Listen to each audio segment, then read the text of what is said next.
just... Because you attract the wrong people as well. Sometimes you do, yes. And being in the modelling industry, you know, you are made to look a lot older. Yeah. As a young woman. Yeah. So what would you say to, you know, your younger self, or to the 14-year-old beautiful girl that's listening to this at the moment, or 16-year-old or 17-year-old? What would you say to your 14-year-old self now? I would say to my 14-year-old self to trust myself and to love myself and not be scared. So how do you love yourself then?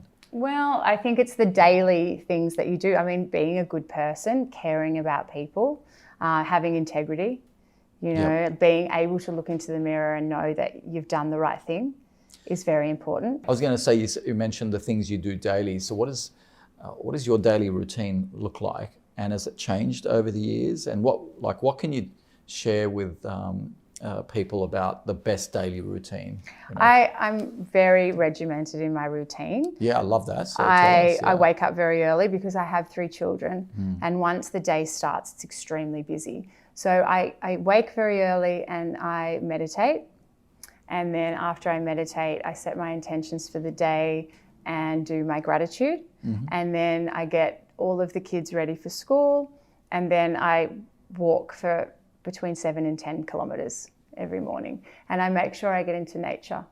And I really make sure that I stay very present in that moment. I don't look at my phone. I have it on Do Not Disturb. I look at the wind in the trees, and I just try and really stay in that moment and be in nature. Yes. Yeah. Nature's very important to me. And it's even been really way more important in COVID. Yes. Yeah, just having to stay at home more. I've really enjoyed getting out into the fresh air. It's been amazing. That's beautiful. So that's your morning routine? Yeah, I mean, if I lived in a place like Sydney, I would make sure I got into the ocean anytime I'm in Sydney or near the ocean. I make sure I get right in and put my head under. So you drove up from Albury. I did. To be in Sydney for the next few days, and thank you for coming up. Oh, it's my pleasure. It's so exciting to be here. And you mentioned you did the Bondi to Coogee walk. Yes, I did. I always do. So if you lived in Sydney, that's what you would do every morning? Absolutely. Yep. Yeah, or something like that. Yeah, so would you swim in the ocean even though I haven't had a chance yet, but I will be either today or tomorrow. Okay. So what does your routine look like at the end of the day? And also, actually, before we get to that, what's your morning beauty routine look like? Well, I'm big on active skincare. So I do cleansing. Yeah. And I'm not a makeup person. I've had my makeup done today because you guys are filming. Yeah. But I really don't like wearing makeup, and so my skin quality has to be really good. So I've worked on the pigmentation with high-grade medical peels that we do in clinic. I use a vitamin C in the morning, quite a strong one. Right. What does that do? It corrects the colour. Yep. And it really stimulates the skin. And it's a bit tingly. They're quite active ingredients. Okay. Yep. It makes the skin look brighter. Right. And then I use a moisturiser and a sunscreen. Mm-hmm. And then at nighttime, I cleanse again. And then I use a vitamin A product. Now, vitamin A is like laser in a serum, and it turns the skin cells over. So if skin cells are like a little piece of garlic, and they all sit on top of each other. Right. So we need to get rid of the old cells for the new cells to come through. So your friend who owns O Cosmetics, they have a beautiful vitamin A serum. Yes. Yes. So vitamin A is very, very important. And at night. At night time. Vitamin C in the morning. Yes, because at night, vitamin A makes you photosensitive, so you can't use it in the day because you will burn. That's a very good point. Yeah. Okay. And then I use a beautiful moisturiser. Mm-hmm. And so once a year, maybe every 6 months, I'll do a higher grade peel that will work to take away a few layers. Right. And I take it right down to the décolletage, because the neck and the deck is very important too. Why? Well, because it's okay to look all great up here, but you want your neck and your décolletage to match your face. Yes. So a lot of women they only do the face, and they forget about their hands as well. Yes. Yes. I'm thinking about it now. Are you? That's the areas. So that's pretty much my routine. It's pretty simple. Yeah. I've written blog posts on vitamin A and vitamin C. I'm a big fan. Now, just to digress a little bit, yeah. I don't know if you watched the Jim Jeffries latest special? No, But in his stand-up routine, I love stand-up comedy. yeah, me too. So I like to watch comedy every night before I go to bed. And in it, he mentions, and I started thinking, well, maybe there's some scientific basis for this. And he's saying his skin is flawless and he doesn't have anything on there. Wow. And so he made the point, he said, if you keep, treating the skin to all these amazing things, and he said, women, when they forget to put those things, they go, oh my God, my face is going to shrivel up if I don't rush home and put this cream or that cream. And he said, well, maybe if you leave your skin to do its job, it'll do its job. Whereas if you're always helping it, it switches off. So is there some truth to that? To a degree, I think. Yeah. I think it's, I think hydration is very important, but we discussed this with the water. Yeah. But you want, I've been a little bit lazy with my skincare routine in the last few days, and I Right. have noticed that it's a bit drier because I'm not putting the moisture in. So your skin, once you become reliant on these topical creams, Yeah. it does switch off some activation that then the skin naturally has? I think or you it don't know? can, Yeah. but what I find is if I'm using a particular product for a period of time, the skin gets a bit used to it. And even with my patients, we mix it up. We switch brands for them. So even like the vitamin A, because Yeah. I'm very simple in my approach, but I'll say to them, you know what, you've been on that vitamin A for a while, let's switch it to another brand, and their skin reacts better. So I Right, think you 'cause can it's get a new. bit, because it's new, and it might have a Yeah. little bit more or a little bit less, but I think switching it up is good too. So it's funny, our cells crave variety like we do emotionally as well. We can't eat the same foods every No. day, go the same path, go to the same places. Yes. And Yeah. you notice when you are being poor with your diet and drinking too much alcohol, how sluggish and tired you feel. Food, So let's yeah. look at the nutritional from the inside out then. What's your diet look like? What's the best diet for great skin? I think What's fresh, good for the skin? fresh food. Are there any particular foods? Well, of course. I mean, all of the foods that are the superfoods, like I green juice every day. I do not What's miss in a your day. green juice? My green juice is kale and spinach and cucumber and celery. And I usually put some citrus in there as well and some ginger. Yeah. Wow. Yeah. Does it taste all right? It's pretty gross. It is. It sounded gross, actually. I think kale in anything is Yeah. just, it's such a strong flavour. Yeah. Yeah, but it puts that body into that alkaline state. So it's better, it is better for your complexion. I can't go a day without it. I love it. What about bone broth? I like bone broth, yeah. But is it good for the skin? Well, it's good for the skin, but it's also good for you if you're doing a bit of a cleanse Yeah. to give your digestion a rest, so then your body has a chance to clear the toxins out. Right. So that's why I would use a bone broth if I was doing some sort of cleanse. Okay. So how does my face look like? You look great. You've got great No, genes. don't just say No, that. Because it's so funny when I'm with people or friends or Yeah, acquaintances. they must They're ask like, you. some people say, stop, don't look at me. Just, like they think that I'm actually assessing their face. And I don't do that. because I was absolutely blown away. I had I forget what they call it, a scan of the face where they go into the layers. Yes. Right. So as a child, I played hours of cricket, Mm-hmm. right, in the sun, and my parents didn't put, sunscreen Our on. parents did not do that. And I've been told, like, for my chronological age, my biological age is really, really good. Yeah. But what I saw under that scan absolutely petrified me because it picks up all these brown spots that are ready Yes. to come through. Yes. So recently I've been contemplating getting something called microneedling. Yes, we do that in Okay. clinic. So let's talk about that. Do you have that diagnostic? Where I you can- don't have it, no. Right. But we actually refer on to other clinics for that. So how do you diagnose whether someone is aging underneath that layer? And because you know how you can have growth spurts as a child, you can also have aging spurts as you get older, right? Yes. Sometimes you meet someone 6 months later, you think, what's happened? There's a Right. variety. It could be stress, could be hormonal, plays Mm. a huge role. I notice in women that have just given birth and then breastfed, and they're tired, they're getting up to a baby in the middle of the night, they age very quickly. Well, you've done it 3 times. Yes. You look great. But you get it back. You get it back. But just in that period, hormonally, I think you're very depleted, and they go through this period where they think, I've had women say, a man's never going to look at me again.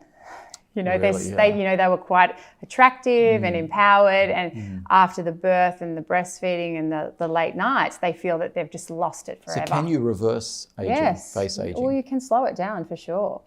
I mean, specifically with anti-wrinkle injections, Right. if it's a roadblock to the muscle, so we inject tiny increments of a purified protein into the skin or into the muscle, and it acts as a roadblock, so you can't frown, you can't make that dynamic wrinkle anymore. Yeah. So there's dynamic wrinkles and then there's static wrinkles. And if you don't treat your dynamic wrinkles with a product like Botox, over time they become static wrinkles and they're just there all the time. So you permanently look cranky. Yeah. Or you've got your laugh lines. Yep. So we try and get them early. I started, because I was modeling, I started having injections early, and I don't have any lines on my face, and I'm not telling you So how it's old I also am. preventative then? Yes. It's not just a cover-up, it It prevents. is preventative. I love that. Okay, It so is, that's an but important point. tiny amounts. So Yeah. if a young woman comes into my practice, Yeah. we have recommended doses for areas. So there's a recommended dose for the frown, for the crow's feet. With a woman who is in her early 20s, I would half that dose. I call it baby Botox. Right. So they don't develop the lines, Yeah. but they're not just being frozen either, because they shouldn't be frozen. Right. But so there's the lines, but then there's also the spots. Yes. So how do you treat spots? Well, you need different products. So you have different modalities. Can you treat spots? Yes, you can. So there's different lasers to treat spots. Right. For deep pigment or for some types of pigmentation, you can use a 532 wavelength laser, which is called a Q switch. Lasers, I've owned lasers. I don't have, I had 3 clinics at one stage, and I ended up not keeping the lasers. Right. Lasers, it's very specific, and my passion is injecting. So I refer on to dermatology practices mainly for lasers, because I want my patients to get the best of the best, and if I can't give it to them, I'd rather send them on. So for pigmentation, you can do brightening serums, you can do even needling can sort of break up and repair collagen, so that kind of fades things a little bit. You can go more extreme with laser treatments. Fractional laser treatment would actually takes a few layers off. Q-switch lasers can go a bit deeper. And then you've got other products that are high-grade medical peels, which you would need 5 to 6 days at home, and you would have like a beard of skin peeling off. Ooh. Yeah. Is that painful? Not at all, but very effective. But it has to be done in a very medical setting. Right. They're medical grade peels. So young people are really not that concerned with pigmentation. No. So that's all about lines. Yes. And filling Yes. those lines. And enhancing. And enhancing. But then as someone gets older, say over the age of 45, they're starting to get pigmentation and lines. Yes. Then you need 2 forms of treatment. Yeah. So with your friend who owns O Cosmetics, Maria, if I have a woman, and I have a lot of farming women having a practice in country Victoria. So sometimes women come into my practice and they've never even used a moisturizer in their entire life. They've raised 4 kids. They've never put themselves first. They've looked after a husband, and they get to a point in their lives where they go to the mirror and they don't see the person that they are on the inside. And they think, oh my God, how did this happen? And so they feel young but look older than what they feel. Yep. There's a lot of that. So I would start them on a very small dose of anti-wrinkle injections, and I would put them on a product like O Cosmetics. I should work for her. I'm promoting her brand. Well, you will meet with her soon, hopefully. Yeah, so I will put them on a vitamin C, a vitamin A, a really beautiful hydrating moisturizer, and in 2 weeks they see a remarkable difference if they've never used an active product before. that's coupled with hydration, Yes, good sleep, of course. no alcohol. And I'm encouraging that. Yep. I can't control that, but I'm definitely encouraging that. And specifically with my Instagram following, I now have people tagging me in their walks. So I'm starting to get a bit of a following with the walking, and I'm sort of known for that, keeping things healthy movement. Yep. Yeah. And I love that about you because, you promote all those other self-care rituals, Yes. which is really good. And I think we need more practitioners like yourself who looks at the person holistically and not just a lip or a cheek or an eye. To me, that part's the easy part. I've been working as a nurse injector, since I was 24 years old. So I have practice makes perfect, as I said last night, and I have practiced my art, and I have a good eye and an attention for detail. That part of it, that's a bit of a no-brainer for me. Right. But I like to work on empowering women and making them feel good about themselves, and helping them realize it's okay to really want to feel good and look good. Yes. They did a study in London a few years ago about why men don't like their wives or partners to get work done. And interestingly enough, the top reason was they felt that they could attract the opposite sex because they would be looking so much better. Oh, so it's insecurity. Insecurity, yes. Okay. And I hear a lot of that in my practice. So I would say maybe 60 to 70% of my patients do not tell their husbands or partners that they come and see me. Wow. Okay. That's another issue altogether. So they wait for their husbands or partners to go on a fishing trip, to get their fillers in case they bruise. So there's a lot of that. I find that sort of they want to do it for themselves, but when they bring it up with their husbands may say things like, "Oh no, you don't need to do that. I like you the way you are." And I think that, to be fair to the men, that reason is because there's just so much bad work that they're noticing. Yeah, and they're afraid for something to go wrong. So a lot of people that are listening now or watching, they'll be thinking, well, they're seeing it as almost like surgery, and something can go wrong. You see some horror stories on YouTube of people with grotesque faces, but that's more plastic surgery, which is invasive. What we're talking about here is non-invasive. Yes. And people should not be afraid to try it.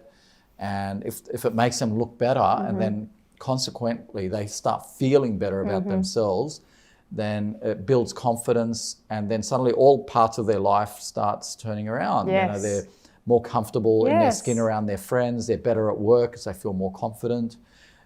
It's like exercising, right? And it's like going, for people who are anti this, do you go to the dentist? Yes. You go to the hairdresser? Because if you want to be true to that line, then you wouldn't have any intervention. No. Which is, of course, nonsense, right? Nonsensical, really. Having your grey hairs done, any kind of maintenance like that, is just part of the beauty process. And this is no different.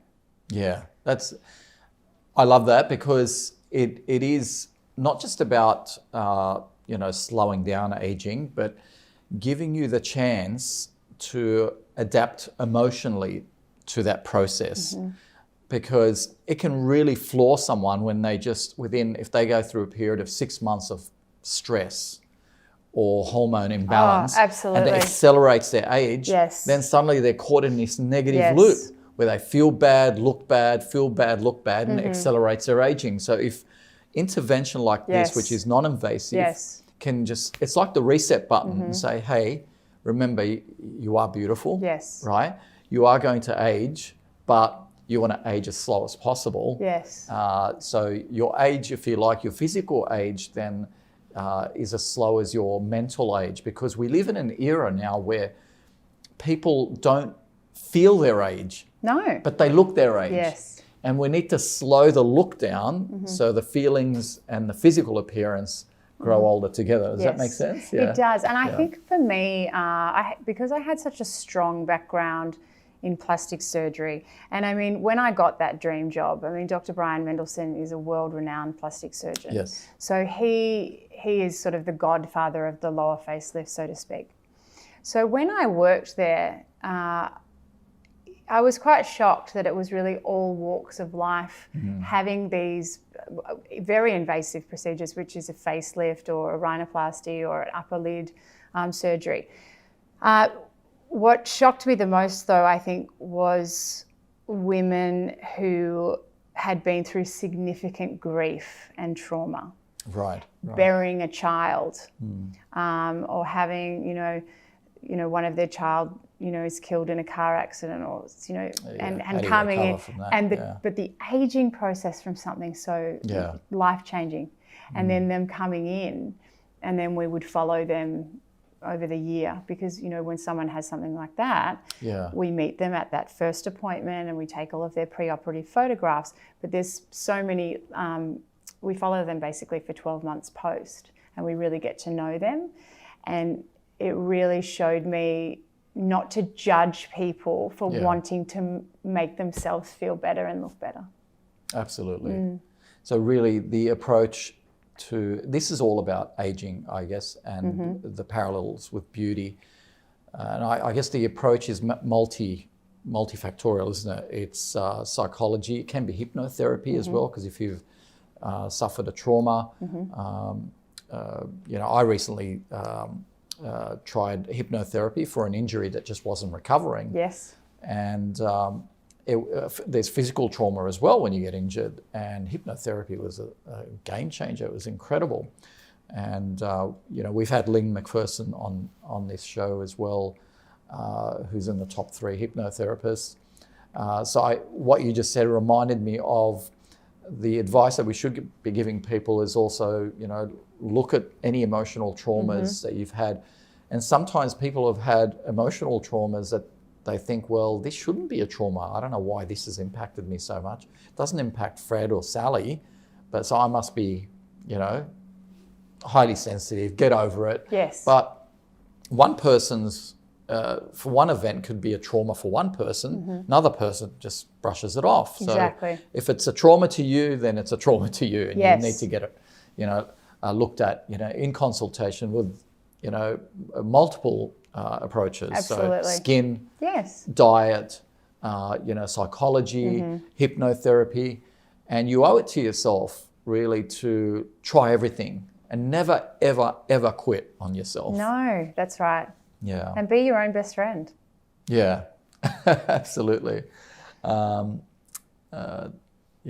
laugh because I think last night I said something like, "I love me." You did say that. I often say that. Someone recently asked me in an interview, "Where do you want to be 5 years from now?" And I said, "Exactly where I am now, because I just love my life as it is now." And I'm starting to learn though that as your skin ages, right?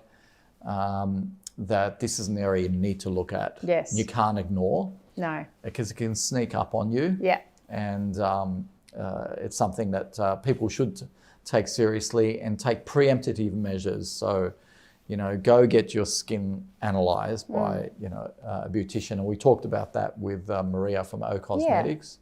And look at the pigmentation, look at these early lines, they give you a clue. Like when I was younger, it was the thing to frown, right? So lines here look really cool because, in the 90s, the guys all had this, the look I'm talking about. Yeah, of course, the Al Pacino kind of sultry, moody look, Johnny Depp. Chuck Bass. Yes, Chuck Bass. He was always, looking very moody. Yeah, men are allowed to. They get away with it. Unfortunately, there's just a little bit more pressure on women to not age. Why is that? Why is there? Just, I think, with social media and Hollywood, it's just always been that way. Men are sort of celebrated for their grey hair and their lines and their ruggedness, where women, it's always this chasing beauty all the time. Specifically when they show photos of, say, J-Lo's just turned 51 and